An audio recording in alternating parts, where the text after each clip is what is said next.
Bonjour fidèles téléspectateurs et bienvenue à ce troisième numéro de l'émission Les Jeunes s'interrogent. Une émission qui est diffusée chaque mardi à 15 h, mercredi à 22 h et jeudi à 12 h. Et cette émission qui donne l'opportunité à tous les jeunes de s'exprimer sans tabou. Et sur ce plateau, je ne suis pas seule, je suis accompagnée d'un expert au nom de Serge Kibanga qui est un avocat. Bonjour monsieur Serge. Bonjour madame. Vous allez bien? Je vais bien, merci. Ok. Et à part monsieur Serge, j'ai de l'autre côté les jeunes. Kevin Matembele. Kevin Matou. J'apprends avec la prononciation de ton nom en fait. Matoumele. C'est ça. Oui. Kevin Matoumele. C'est ça. Hein? C'est ça, non? Matoumele. Pourquoi je n'arrive toujours pas à prononcer ce nom-là? Je ne sais pas. Ça, nous sommes au troisième numéro, mais je n'arrive toujours pas à retenir ton nom. Ça fait des fétiches, pourquoi je veux dire. Ok, à part lui, nous avons Maria Kavilako. Bonjour Maria. Bonjour. Ça va? La pluie d'aujourd'hui ne t'a pas dérangé? Un peu, et ça va. Ok, ça va. Et nous avons Pascal. Léna. Non, je Kevin, Pascal, Kevin, je voulais me rassurer que c'est Pascal. Oui, c'est Pascal Léna. Et aujourd'hui, nous allons parler de la dot, un phénomène, je ne sais pas, mais l'expert qui est là va nous aider à nous dire c'est quoi la dot, l'origine de la dot, pourquoi on doit donner la dot. Aujourd'hui, nous allons comprendre tous c'est quoi la dot. Monsieur Serge, est-ce que vous pouvez nous parler de la dot? C'est quoi la dot? Pourquoi la dot? L'origine de la dot, c'est quoi? Alors, merci d'abord pour l'invitation, pour me permettre de pouvoir parler avec les jeunes, partager. C'est vrai que tout ce que nous dirons ici pourrait faire l'objet après de d'autres développements et de d'autres émissions, pourquoi pas. Donc, je vous remercie d'avance. Merci aussi aux jeunes qui sont ici. Alors, avant de parler de la dot, il est important de situer la dot. En fait, quand on parle de dot, c'est vrai que c'est un peu de manière vague, mais la dot est une étape très importante au niveau du mariage. Alors, le mariage, il faut le préciser un peu en amont, qu'il y a une première loi, c'est-à-dire la loi numéro 87/010 du 1er août 1987, qu'on appelle le Code de la famille. Et c'est dans cette loi qu'est réglementé tout ce qui est en rapport non seulement avec le mariage et plus précisément de la dot dont nous allons parler aujourd'hui. En dehors de ça, il y a une autre loi qui est venue pour la modifier et la compléter.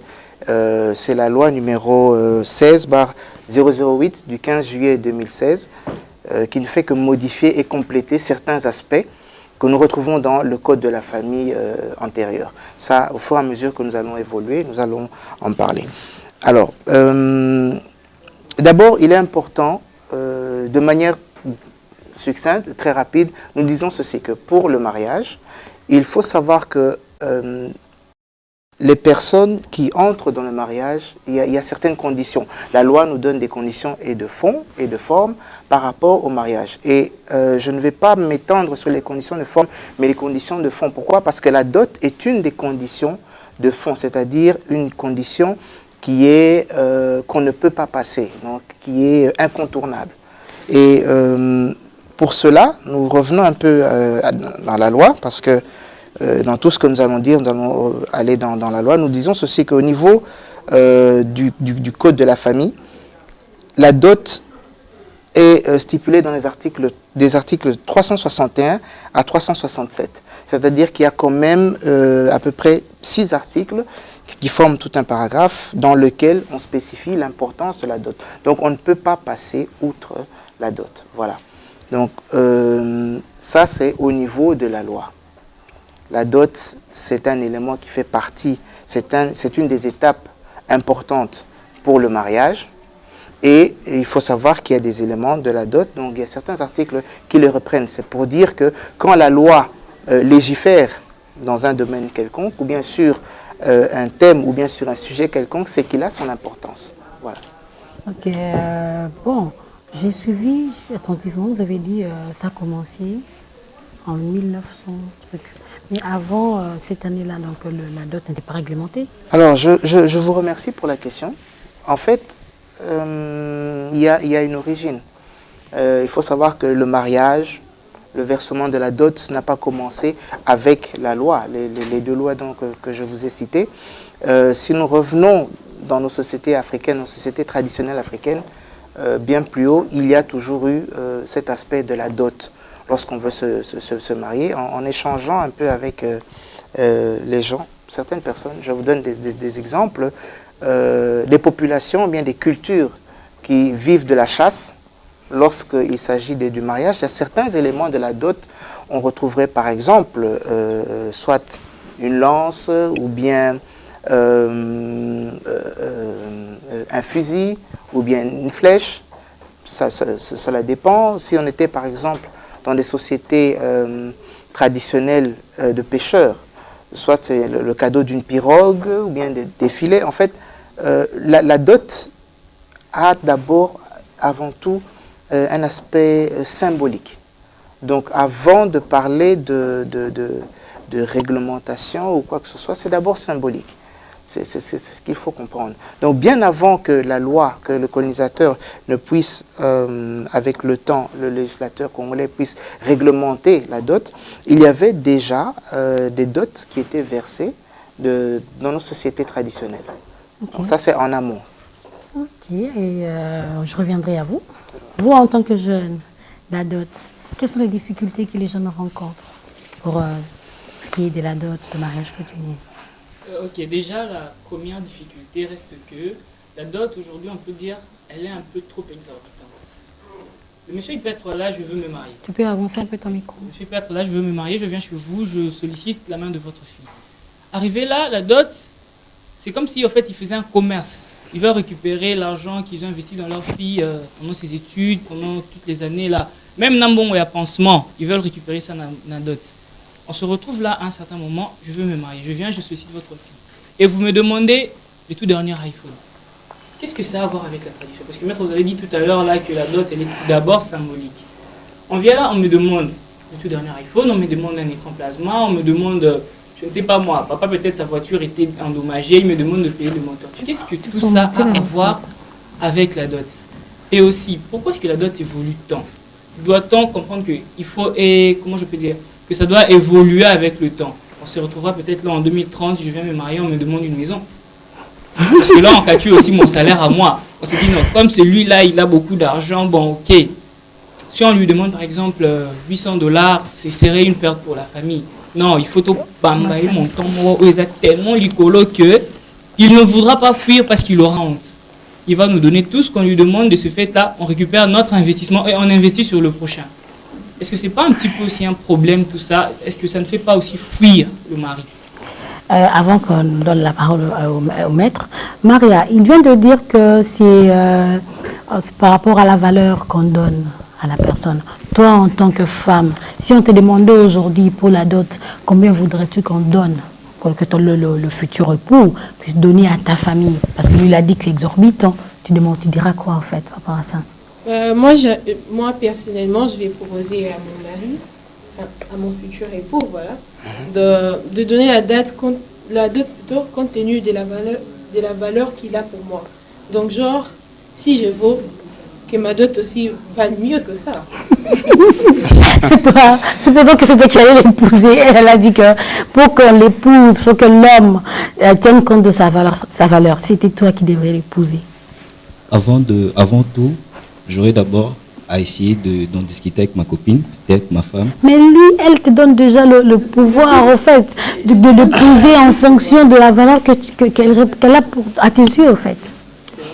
Donc, pour la dot, la dot n'a pas vraiment une valeur avec laquelle on va afficher. Notre fille, c'était toi, par exemple. Il faut lui passer le micro. Si c'était toi, que la fille te proposait ça, en fait. Ta famille lui demande de fixer la dot. Et elle dit que c'est en fonction de la valeur qu'elle a à tes yeux. Qu'est-ce que tu feras? Là, c'est vraiment, si je peux dire, c'est un impasse. Parce que si on les fixe trop haut, il faut aussi calculer qu'après mariage, on a la vie. On va pas faire des choses par sentiment et puis là, après le mariage, on se retrouve, on n'a plus rien en poche.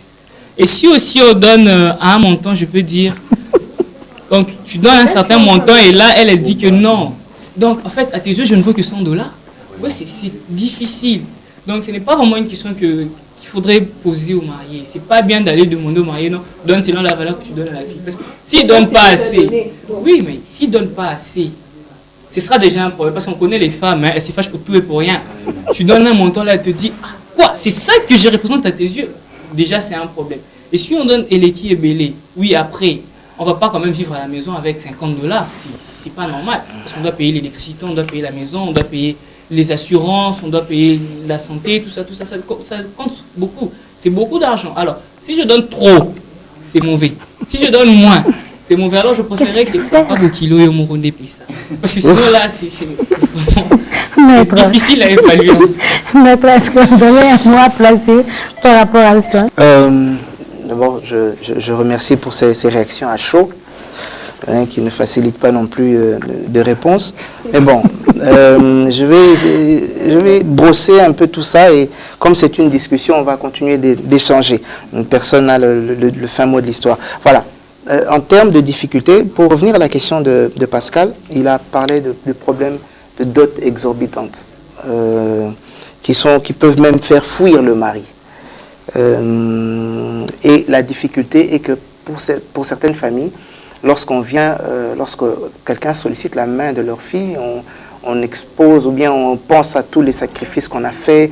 Elle a fait l'université, les couches qu'on a payées, les habits et ainsi de suite. Donc on se dit qu'on veut récupérer un peu, un investissement en fait qu'on veut récupérer. Par rapport à cette façon de voir ou de faire les choses, en fait, c'est vrai, au fur et à mesure, on remarque qu'avec la crise actuelle, il y a beaucoup de familles qui malheureusement essayent de récupérer un peu. Se dire que voilà, c'est une opportunité pour nous, c'est une aubaine pour nous, pour, entre guillemets, se faire un peu de l'argent.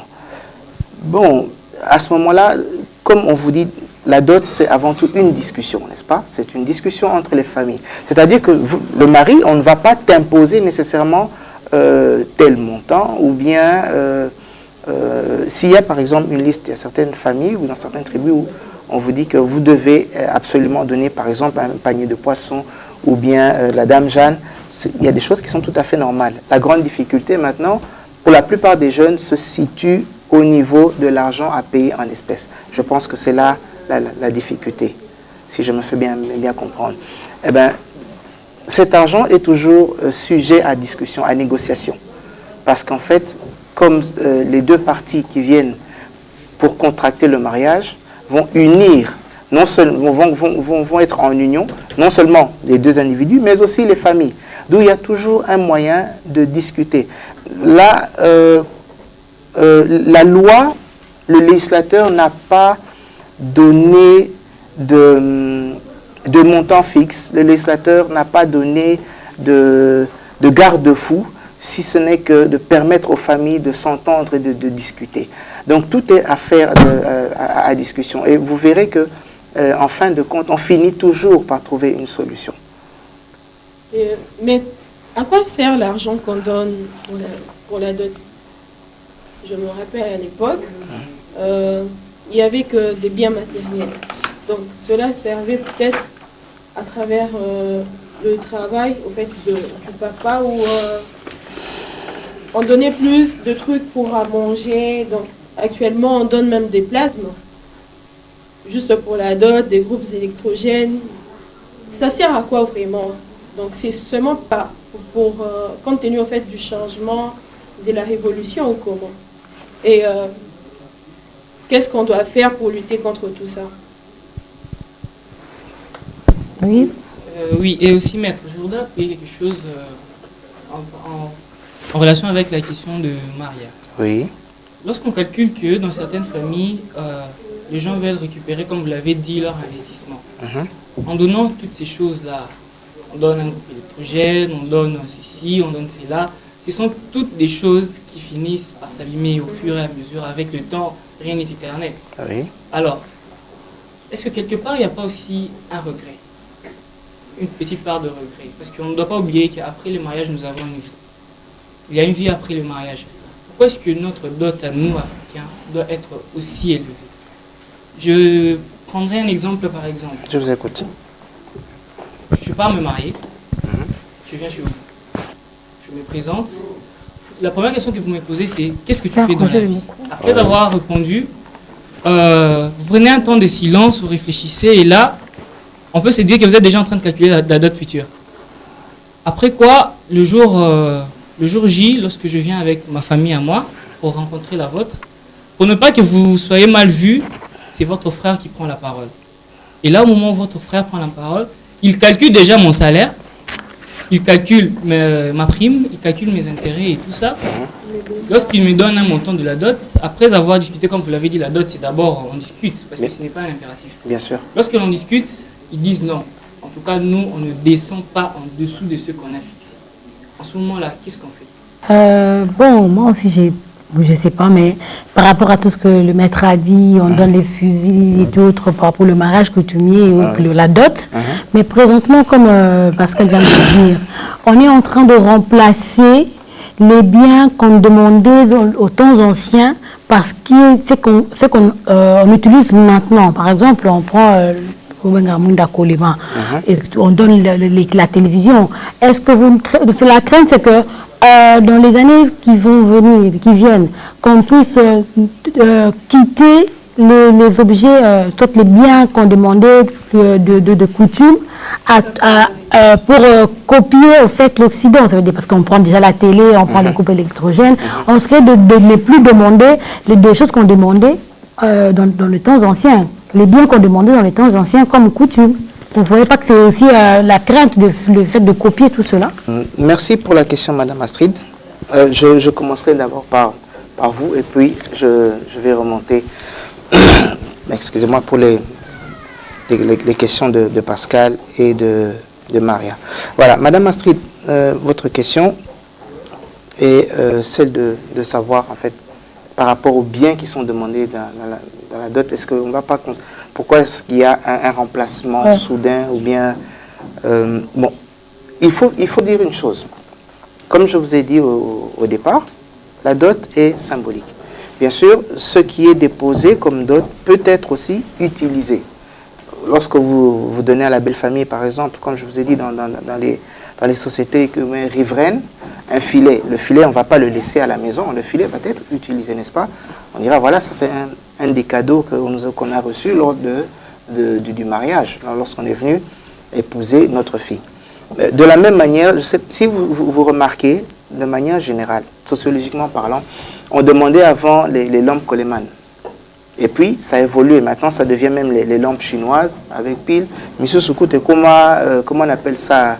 Les lampes... Non, apparemment, on ne demande même plus les lampes. C'est la télé... Non, en termes de lampes, maintenant, ce sont les lampes solaires et autres. En fait, on évolue aussi dans le temps. Mais même lorsqu'on évolue, comme je vous ai dit, c'est toujours affaire de discussion.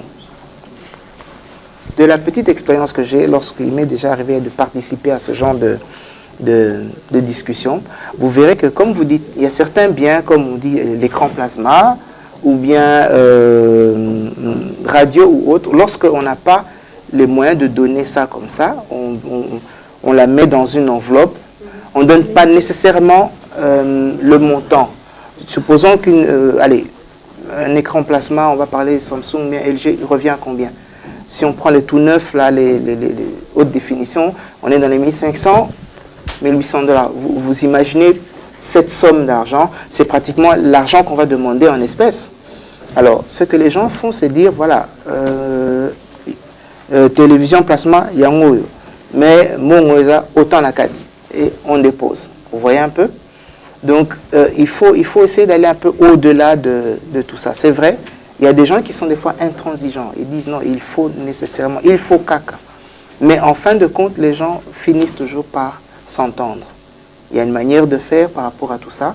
C'est vrai qu'au fur et à mesure que nous évoluons, il y a certains biens qu'on ne demande plus et on change par ce qui est actuel, ce qui est présent. Voilà, c'est un peu ce qui se fait. Mais toujours, comme je vous l'ai dit, ça c'est sujet à discussion. C'est sujet à négociation. C'est-à-dire que une ou l'autre partie ne peut pas nécessairement s'imposer. Peut-être pour ajouter un élément, si on va par exemple dans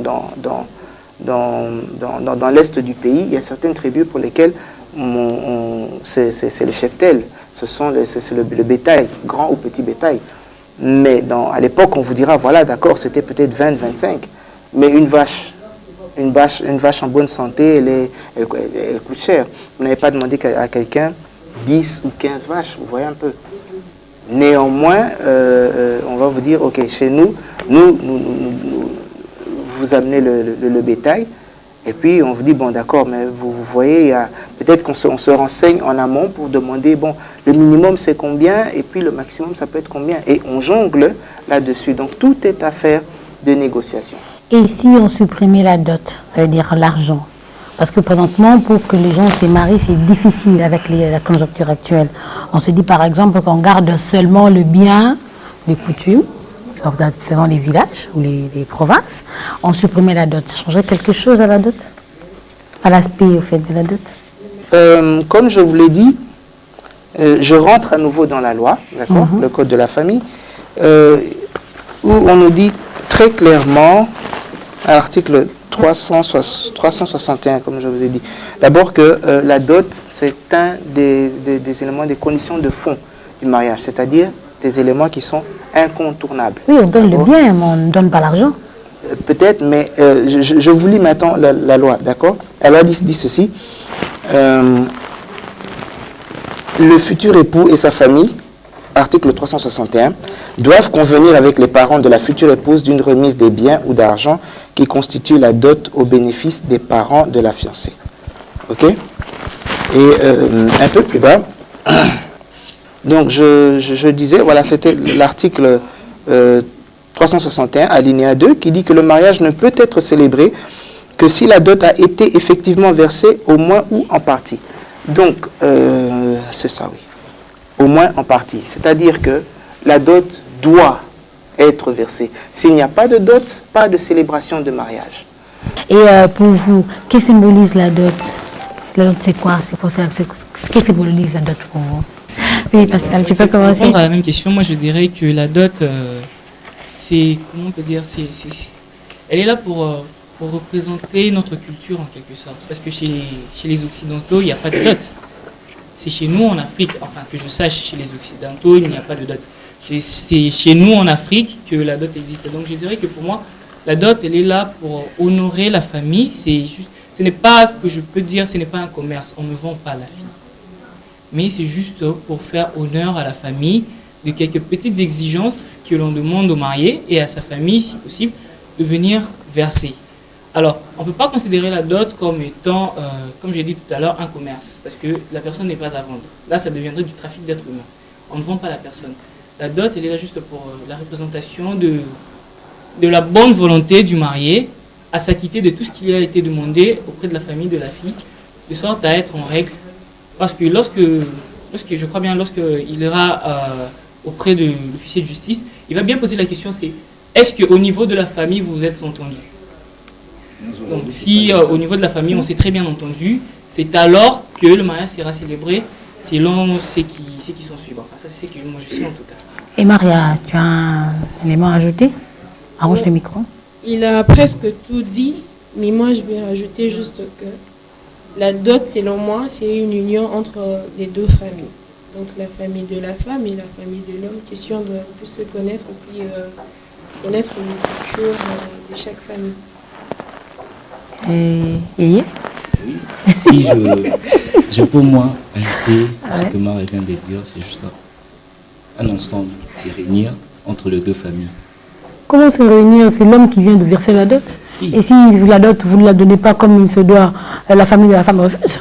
Non, là, on parle pas encore de l'union, parce que vous êtes en train de négocier. Vous venez pour négocier la dot. Parce qu'avant de verser, il faut que vous vous mettiez d'accord. Avant de passer d'abord par la famille de la femme, on a d'abord une façon de rester chez soi. Et c'est un peu en discutant entre la famille de l'homme, et puis à la fin, de se trouver un compromis. C'est à partir de là que vous partez à la famille de la fille. Maria, j'ai l'impression que tu as encore un truc à dire. Bon, en fait, le truc est que c'est aussi bénéfique pour l'homme d'avoir l'image au fait de la famille où il va. Donc, je dirais que c'est vraiment une alliance parce que juste après avoir négocié tous les prix là, les familles se mettent ensemble, on sourit et puis on fait marche de trucs. Marche des trucs. Voilà. Marche ensemble. Ok. Maître, Oui. et vous, là, votre avis par rapport à cette question-là? Je l'ai trouvée très pertinente. Je rebondis un peu par rapport à ce qu'a dit d'abord Maria, qui a dit que c'est une union de famille. En fait, Oui. c'est une alliance. Dans l'exposé des motifs de la loi, en fait, l'exposé des motifs, c'est ça nous donne un peu l'économie de la loi. Vous remarquerez que si vous vous rendez par exemple au journal officiel, les différentes lois qui sont exposées, il y a d'abord l'exposé des motifs. Hein, ça vous permet d'avoir une idée, un résumé en fait de ce qui est dit dedans. Et voilà, donc, par rapport au code de la famille, il est dit ceci que la dot est versée et reçue coutumièrement, car le mariage, dans la conception africaine, bon, donc la conception congolaise, nous disons dans la conception congolaise, moi j'ajoute la conception africaine, c'est avant tout une affaire de famille. Ce n'est pas seulement une affaire d'individu. Ce qui fait qu'il faut vraiment le prendre dans le sens d'une alliance. Et donc, quand on va entrer dans une alliance, pour maintenant rebondir dans ce qu'a dit Pascal, c'est que comme la conséquence, ce sera l'alliance, ce sera qu'il y aura certainement des enfants qui vont naître, qui vont faire que les uns et les autres vont se retrouver soit grands-parents, oncles, tantes. On voit un avenir potentiel et cet avenir ne peut pas être hypothéqué. D'où vous remarquez qu'il y a toujours, comme on a dit, une négociation. D'accord ? Une négociation, rien ne peut s'imposer de manière unilatérale. Brièvement, donc le fait qu'il y ait une alliance, donc les gens vont négocier, ils vont s'entendre, et de manière à ce qu'il n'y ait pas de commerce. Comme tu dis, pas de commerce, parce qu'on n'est pas là pour vendre sa fille, mais on est là juste pour recevoir un symbole par rapport à la fille qui va partir dans l'autre famille et le fils que vous allez avoir maintenant. Je sais qu'il y a encore des questions qui sont restées. On pourra peut-être revenir avec ce sujet prochainement pour essayer de ramasser les questions qui restent. Mais pour aujourd'hui, si le maître peut nous aider juste à un mot pour conclure, en fait, par rapport à tout ce que nous avons échangé ici. Alors, merci d'abord pour la parole, merci pour l'invitation, merci aux jeunes gens avec qui j'ai pu partager. Nous avons, de manière succincte, nous avons d'abord commencé, on a parlé de l'origine, on a dit que la dot remonte déjà au-delà de la loi, au-delà même de la colonisation, et qu'elle a évolué avec le temps. Comme je vous l'ai dit, c'est une condition de fond du mariage, donc elle est incontournable. Alors, ce qui est vrai, c'est qu'au fur et à mesure que la société évolue, la dot évolue aussi, elle ne sera plus la même. Mais dans l'esprit africain, dans l'esprit congolais, il faut savoir que, comme l'a dit Maria, c'est une union d'abord, non seulement des individus, mais au-delà, c'est une union de famille. D'où tout est toujours sujet à négociation, à entente. Même dans le cas dont on a parlé, Kevin, en dernière minute, peut-être que nous aurons le temps la prochaine fois de développer, on trouve toujours une solution ou un palliatif à ce problème. Donc, la dot, il faut retenir que la dot s'impose aux familles de par la loi.